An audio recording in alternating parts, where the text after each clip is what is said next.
мейли бул дүнүө кичине кийим азыр мына жамак кийим эч ким кийбей калды, туурабы? Уялып калышты. Жамак кийим.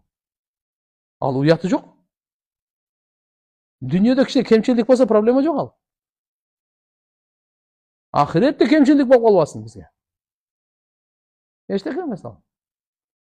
Пайгамбарлар, сахабалар жамак кийим менен эле.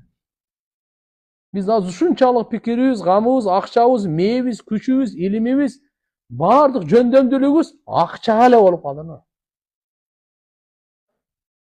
Ошодон кичине убакыт алайлы азмаз. Имам Газали рахматуллахи алейхи айткан, не деген? Үй бүлөңдү дозоктон куткаруу, дозоктон сактоонун мааниси аларга дин таалимин берүү дейт. Не берүү дейт? Дин таалими. Биринчи азыркындай ишенимден тартып, дин таалимдерди үйрөтөйлү.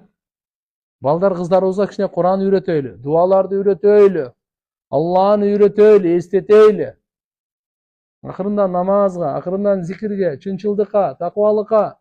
Мына пайгамбарыбыз айтып атат. Ким болсун, каерде болсун, такыба эле болсо мага эң жакын ошол болот. Инна аулан наси би ал-муттакун. Адамдардын эң жакыны мага такыбалар. Ман кану ва хайсу кану.